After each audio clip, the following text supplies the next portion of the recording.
A'udzubillahi minasyaitonirrajim. Bismillahirrahmanirrahim. Masaluhum kamasalil ladis tauqadanaro falamma ada'at ma haulahu dahaballahu binurihim wa tarakahum fi dulumatil la yubsirun. Perumpamaan mereka, siapa mereka ini? Ini harus ditelusuri. Ini cerita tentang orang yang mengaku beriman, bukan cerita orang kafir. Tapi cerita orang yang mengaku beriman tetapi masih tertutup. Cerita siapa? Cerita siapa? Tuh, kakak ngaku aja nama saya. Kamari mah batur wae. Ulangi. Nanti kalian baca dari ayat ke-6. Ayat ke-6. Karena nggak ada cukup waktu saya menjelaskan ini. Innallazina kafaru sawa'un 'alaihim a'andartahum am lam tumdirhum la yu'minun. Arapal tuh. Tahu artinya? Sesungguhnya orang yang tertutup merasa paling benar, merasa paling hebat, merasa paling soleh, tertutup terhadap pandangan orang. Kerjanya itu menjas orang, menghakimi orang. Salah we batur manu bener teh manehna we wungkul. Innal ladzina kafaru sawaun alaihim. Sarua wae keur manehna mah. A andartahum am lam tumdirhum la yu'min. Dikasih ceramah, tidak dikasih ceramah, dia mah sarua wae la yu'minun. Tidak akan terbuka. Orang yang merasa dirinya tahu padahal dia tidak tahu, tetapi dia tidak tahu kalau dirinya tidak tahu, tidak mungkin bisa diberitahu. Makanya saya doakan, walaupun kalian baru datang di sini, semoga kalian semua jadi orang-orang yang dapat ditolong. Itu aja doa saya. Karena orang yang dapat ditolong itu orang yang tahu kalau dirinya tidak tahu. Kalau orang yang tidak tahu kalau dirinya tidak tahu, mual bisa ditulungan. Apalagi siapa dulu dong saya?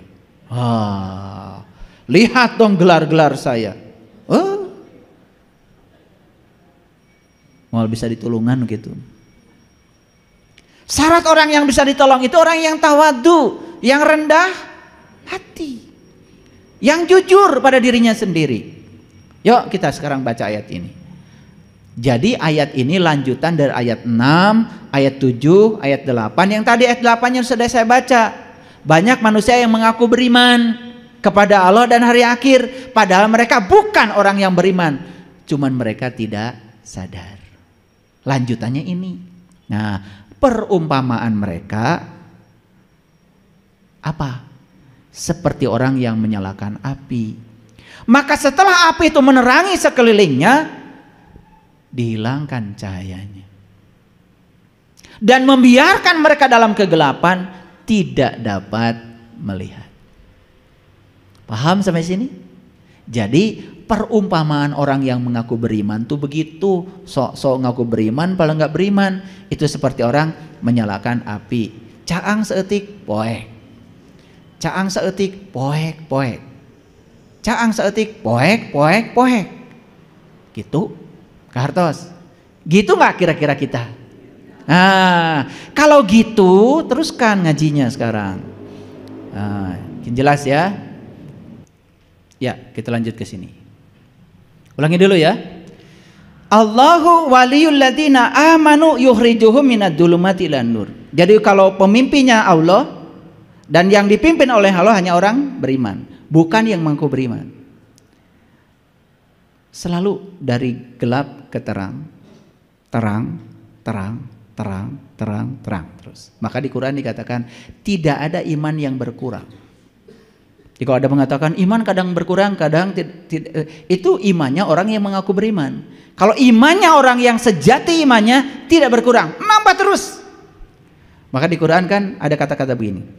Huwallazi anzala sakinata fi qulubil mu'min liyazdadu imanan ma'imani.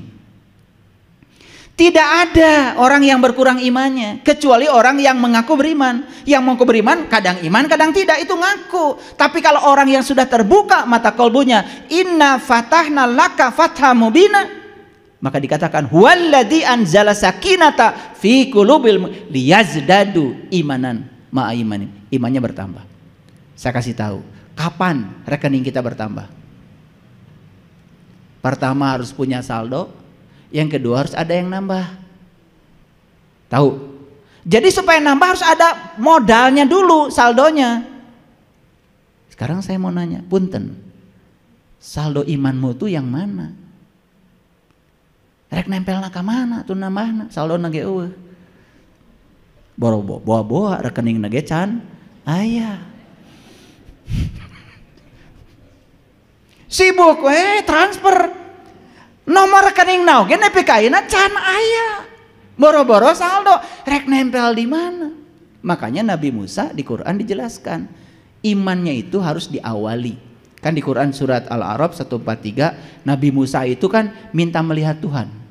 Baca nanti Al-A'raf 143. Ya Tuhanku, nampakkanlah diri engkau kepadaku agar aku dapat melihatmu. Kata Tuhan, kamu tidak akan bisa melihatku, tapi lihatlah ke gunung, ke puncak kesadaran. Falamma tajalla rabbuhu lil jabal, dan aku akan bertajali di situ. Aku akan menampakkan diri kepadamu. Begitu Allah menampakkan diri kepada Musa, Musanya itu jatuh pingsan. Fana billah, gak ingat apa-apa yang di dunia ini. Baru setelah itu Musa mengatakan, qala subhanaka tubtu ilaika wa ana awwalul mu'minin. Maha suci engkau ya Allah, inilah awal aku beriman. Begitu kita mengatakan awal aku beriman, nomor rekeningna aya, pasti imannya akan nambah. Saya khawatir nomor rekening kalian tuh belum terdaftar. Rek transfer ke mana? Itu masalahnya. Paham sampai sini? Oke, lanjut dulu. Jadi kalau orang yang beriman, pemimpinnya siapa? Allah. Kalau pemimpinnya Allah, selalu hijrahnya dari gelap kepada terang. Clear sampai sini? Kok saya hijrahnya itu malah kanu poek? Padahal ngaku beriman. Berarti imanmu harus diperbaiki. Ucapkan selamat tinggal pada iman yang hanya mengaku iman. Ucapkan selamat tinggal dengan berani. Saya harus melakukan hijrah sungguh-sungguh. Karena iman saya ternyata baru iman pengakuan saya saja, bukan pengakuan Allah pada saya. Selamat tinggal. Berani? Harus berani. Kalau nggak berani mah gitu keneh terus. Poek. Wallazina kafaru auliya'uhumut tagut. Sedangkan orang yang masih tertutup, pemimpinnya siapa? Tagut. Siapa tagut tadi? Pikiran gelap. Pikiran yang tidak tercahayakan oleh cahaya ilahi. Wah, pikiran mah suka macam-macam. Nu teu kejadian oge sok di pikiran. Betul?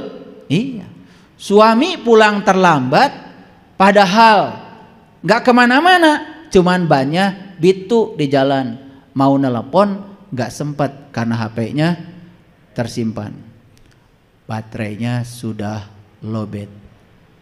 Nu di bumi teh, kamana heula jeung saha. Begitu datang teh geus ngabedega di depan pantot. Hasil saha eta? Hasil pikiran. Tidak pernah nanya dulu. Ya. Kalau orang yang sudah sadar enggak gitu. Begitu datang sudah. Sediakan dulu air, mau kopi, mau apa, bukan langsung dihakimi. Siapa tahu, ya kan? Makanya semua kemarahan, semua hal yang dimulai dengan kemarahan akan berakhir dengan rasa malu. Nyorekan ka ditu ka dia. Tas tenang dicarioskeun. Tadi teh ban bocor. Bade nelpon HP lobet. Tuh waktosna. Era pan.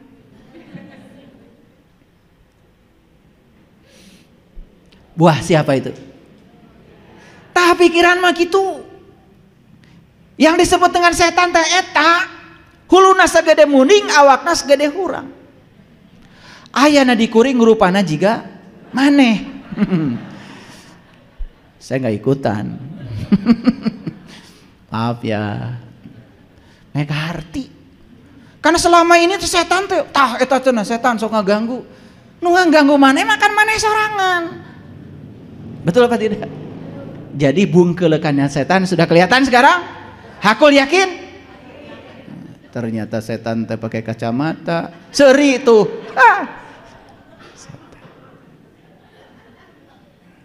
Kita menganggap setan, iblis itu sebuah entitas, makhluk yang terpisah dari kita, yang kerjanya menggoda kita. Padahal tidak ada yang menggoda kita kecuali pikiran gelap kita. Rek merek kabatur nempi kata jadi. Betul gak? Kaburu si pikiran nyarios. Ngeunah we. Nu gawe urang. Atuh hayang mah gawe jiga urang. Teu jadi tah merek. Dibisikin oleh pikiran gelap kita sendiri. Tah pikiran mah kitu bahayana teh. Kalau pikiran belum dicahayakan oleh cahaya ilahi yang berasal dari kesadaran, pikiran kita akan selamanya begitu. Itu yang dikatakan walladzina kafaru auliya'uhumut tagut yukhrijuhum minan nur ilad dulumat. Jadi pindah nate lain tina poek kanu caang, tinu caang kanu poek. Bukan dari gelap kepada terang, tapi dari terang kepada gelap. Sekarang ucapkan selamat tinggal kepada pikiran yang tertutup. Ucapkan selamat tinggal kepada pikiran yang gelap. Mau? Berani? Kalau berani hari ini, memutuskan hari ini, lihat perubahannya. Besok kebahagiaan sudah mulai datang. Singkirkan semua penghalang-penghalangnya, kebahagiaan akan datang. Gitu ngaji mah. Dan ngaji mah kedua aya ukurna. Kedah aya canakeunana. Kahartos. Kan ditaros kata di bumi teh. Ku putra atau ku cara oge. Ngaos naon tadi teh ibu? Ngaos setan, Pak. Tos terang setan. Ibu kene.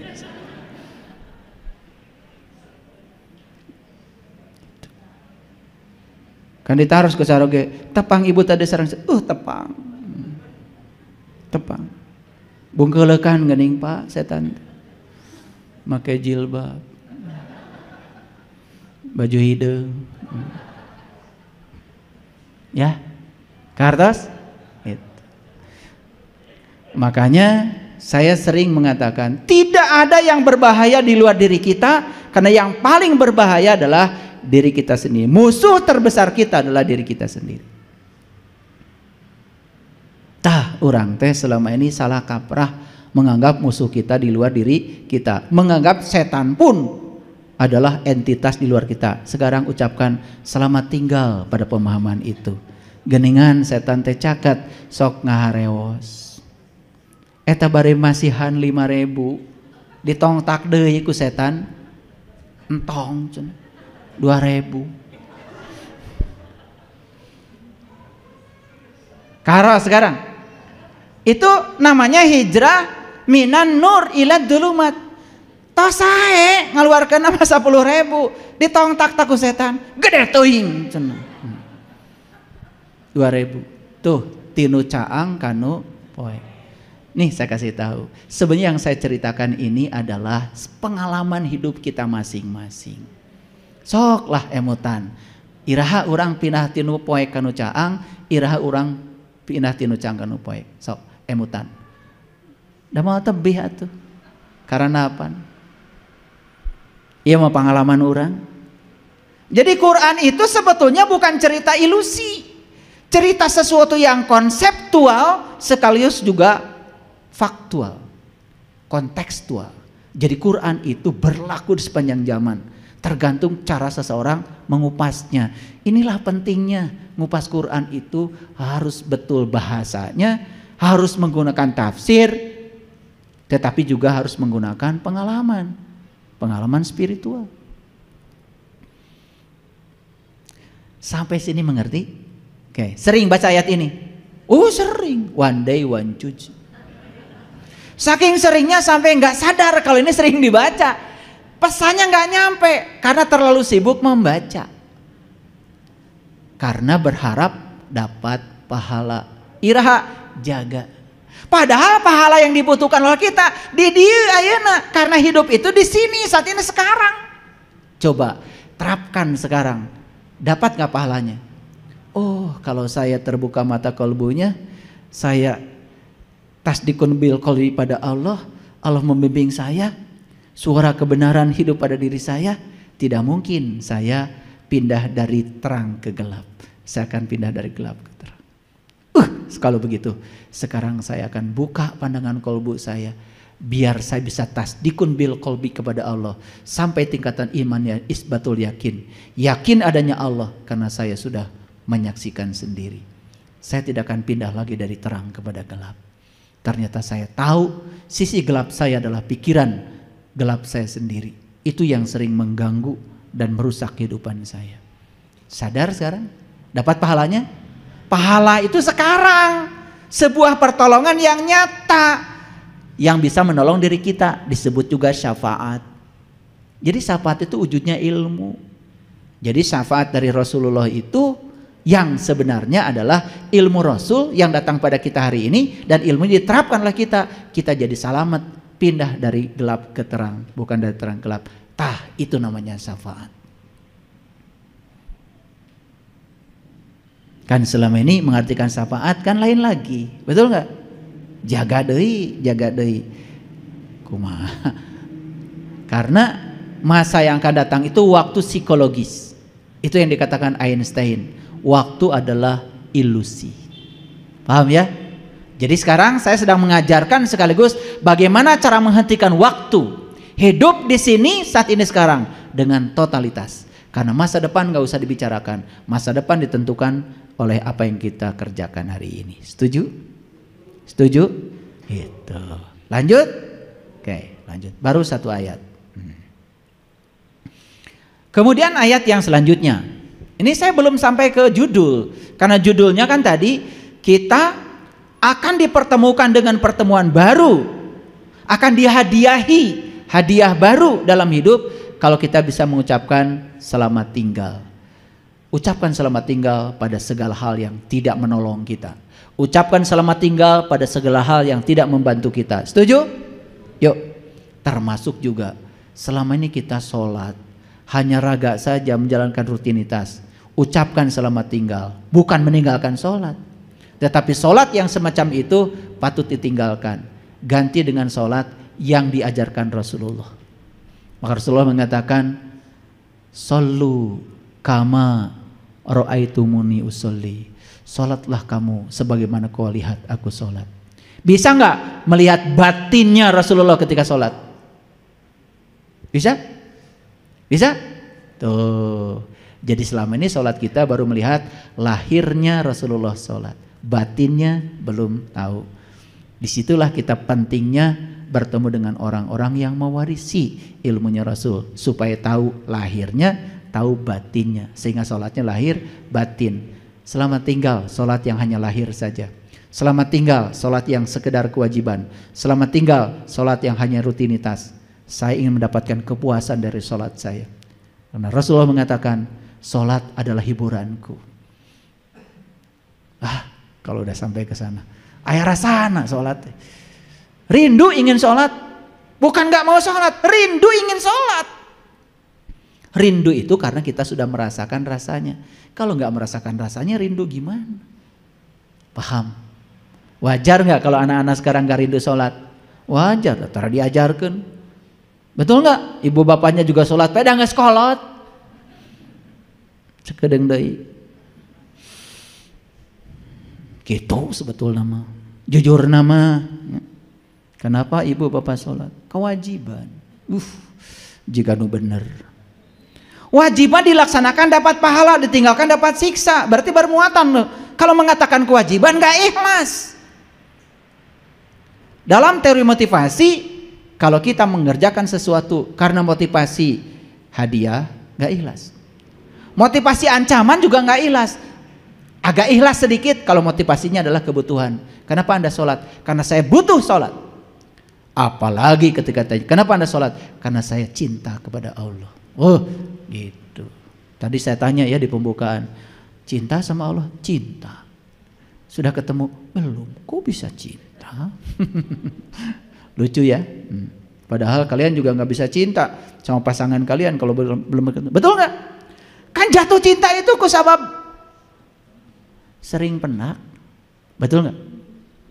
Sering pendak itu asa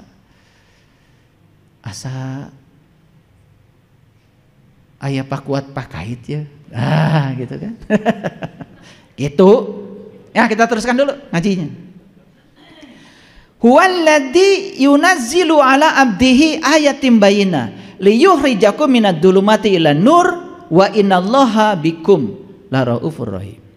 Ini Quran surat Al-Hadid ayat 9. Ini lanjutan dari yang tadi. Kalau tadi Quran surat Al-Baqarah 257. Mari kita lihat ayatnya. Dialah yang menurunkan kepada hambanya tanda-tanda yang terang benderang. Ayatim bayyinah. Jadi ayat itu bahasa Arab artinya tanda. Bayyinah itu terang benderang. Nih saya kasih tahu. Kalau lampu ini nggak nyala, bisa nggak memindahkan kita dari gelap kepada terang? Ulangi. Kalau lampu tidak nyala, bisa nggak lampu itu memindahkan kita dari gelap kepada terang? Karena syarat untuk menuju terang itu harus ada terangnya. Karena gelap itu artinya adalah ketiadaan cahaya. Begitu dihadirkan cahaya, ya tidak ada gelap, yang ada adalah terang. Paham? Jadi kalau lampu yang tidak menyala, walaupun disebut lampu, bisa nggak memindahkan dari gelap kepada terang? Nggak bisa. Setuju? Jadi lampu yang bisa memindahkan dari gelap ke dapat terang itu adalah lampu yang menyala. Ayat ini keren sekali. Dialah Allah yang telah menurunkan kepada hambanya ayatim bayyinah, tanda-tanda yang terang benderang. Lalu supaya dia mengeluarkan kamu dari kegelapan kepada cahaya. Lihat saya semuanya. Gelap artinya ketiadaan cahaya. Jadi kalau begitu terang apa? Terang artinya kehadiran cahaya. Bisa nggak marah-marah di tempat gelap tiba-tiba jadi caang? Bisa nggak mengutuk kegelapan tiba-tiba menjadi caang? Marah-marah, mengutuk tidak akan pernah mengubah gelap menjadi terang. Satu-satunya yang bisa mengubah gelap menjadi terang adalah menghadirkan cahaya. Pertanyaan saya, yuk kita sadar, sekarang diri kita gelap apa terang?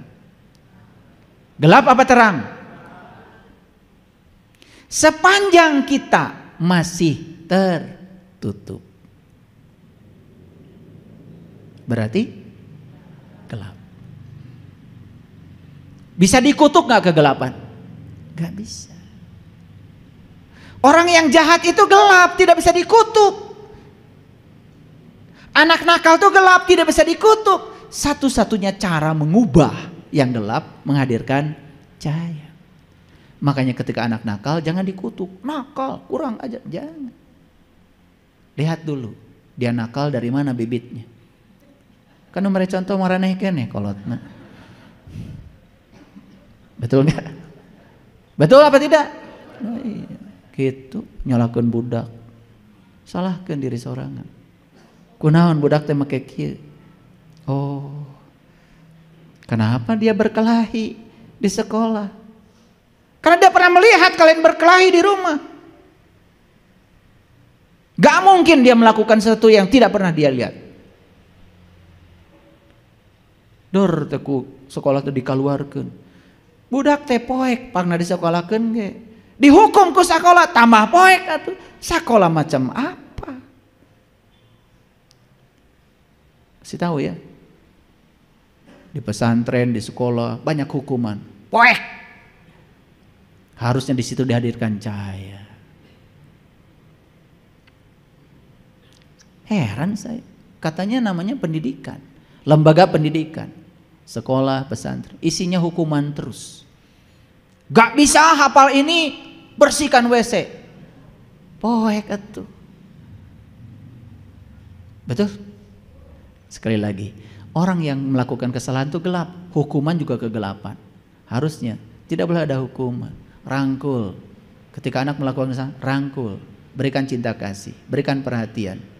Coba rubah cara lama dengan cara baru.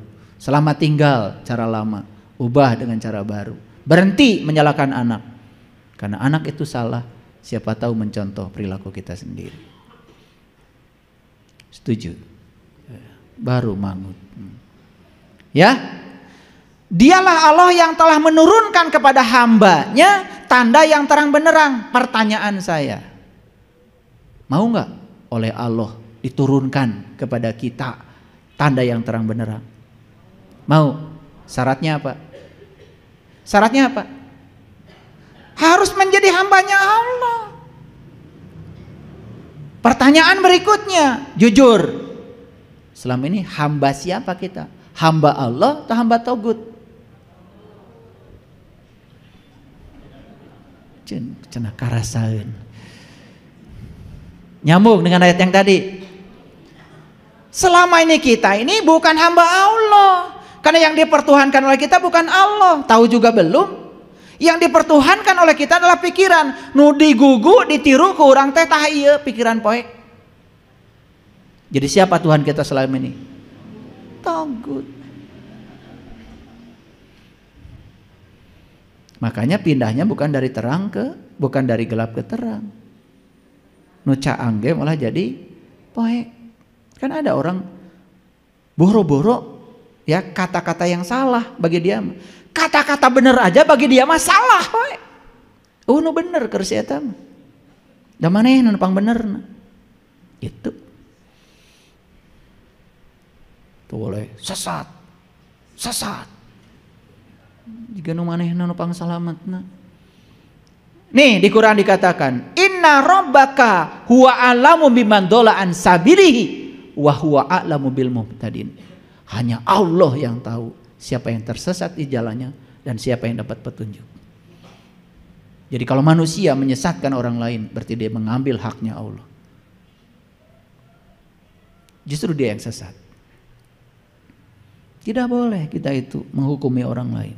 Apalagi menghukumi kebebasan berpikir. Karena kebebasan berpikir itu dijamin oleh undang-undang. Berserikat, berkumpul, mengeluarkan pendapat dijamin oleh undang-undang. Kalau kita tidak suka perbedaan, berarti kita sudah melanggar hukum alam. Karena perbedaan diciptakan oleh semesta. Perbedaan itu fitrah. Wajah kita aja berbeda. Setuju apa tidak? Ulangi lagi. Dialah Allah yang telah menurunkan kepada hambanya tanda yang terang benderang. Mau diturunkan tanda yang terang benderang? Mau. Syaratnya apa? Jadi hamba Allah. Kalau hamba Allah yang dituhankan siapa? Allah. Bagaimana cara mentuhankan Allah? Kenali dulu, ketahui dulu Allah. Kalau tahu dan kenal Allah, pasti yang dipertuhankan Allah.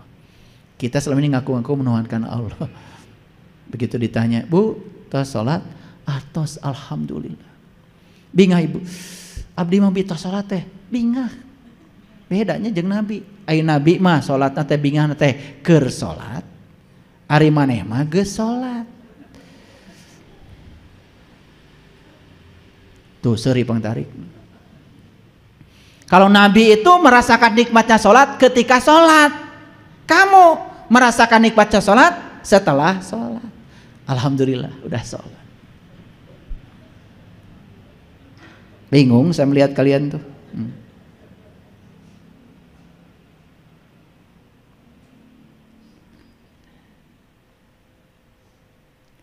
Udah gitu saya tanya, salat itu apa Bu? Bisa ngeluarkan Qur'annya. Innani anallah la ilaha illa ana fa'budni wa aqimis salata li zikri. Salat itu mengingat Allah. Punten Ibu, ari tadi nu emut keur salat naon? Piring cenah. Kumaheun? Pakaian cenah. Seseuheun. Tapi habis sholat ketika ditanya siapa yang disembah? Allah. Siapa yang diingat? Piring. Tapi tetap merekedeweng. Nu disembah cenah Allah. Untung Allah mah ada hening we bening. Coba mun Allah tiasa nyarios, mun ceuk Allah teh. Maneh teh cenah nu disembah teh lain kaula. Piring. Seseuheun. Kartos. Supaya seri yang serikeun diri sorangan. Udah masa asal ngesolat asa pang gayan we. Mulai menceritakan orang lain karunyanya abdi gaduh tatangga tara salat. Nah, mikiran tetangga, pikiran we salat maneh. Kartos, saya cuma mengajak aja. Ini menggetarkan. Sok atuh. Nabi Muhammad itu sudah ngasih contoh. Salat khusyuk itu nyata, ada, bisa. Ada ayatnya kok. Wasta'inu bisabri wassalah wa innaha lakabiratun illa 'alal khasiin alladziina yadunnuna annahum mulaqu rabbihim wa annahum ilaihi rajiun. Kalau kamu ingin khusyuk salatnya, ingat kepada Allah. Mulaqu rabbihim. Penakan heula diri sajati maneh. Udah ada ayatnya. Betul? Saya bacakan takut nggak percaya. Disangka saya ngarang. Jadi kalau ingin mendapatkan tanda Allah yang terang benderang, maka kita harus jadi hamba Allah. Kalau hamba Allah yang dituhankan adalah Allah, hamba Allah tidak menuhankan togut. Oleh karena itu, mari kita kenali Tuhan kita. Karena Allah juga sudah mengeluarkan pernyataannya dalam hadis qudsi. Aku adalah suatu perbenaran yang tersembunyi. Aku ingin agar aku dikenali, maka aku ciptakan ciptaan agar dengan ciptaan kalian mengenali aku. Kalian diciptakan Allah untuk mengenal Allah. Sebetulnya tujuannya cuma satu. Illa liya'budun itu setelah mengenal. Kenali dulu baru liya'budun. Pertama illa liya'rifun dulu. Itu makanya Ibnu Abbas itu mengatakan illa liya'budun harus dimulai dengan illa liya'rifun. Tidak mungkin kamu mengabdikan diri pada Allah kalau tidak tahu dan kenal kepada Allah. Kan tidak mungkin kita kerja kalau tidak ada majikan. Betul? Namanya kerja bakti. Sanurek Mayar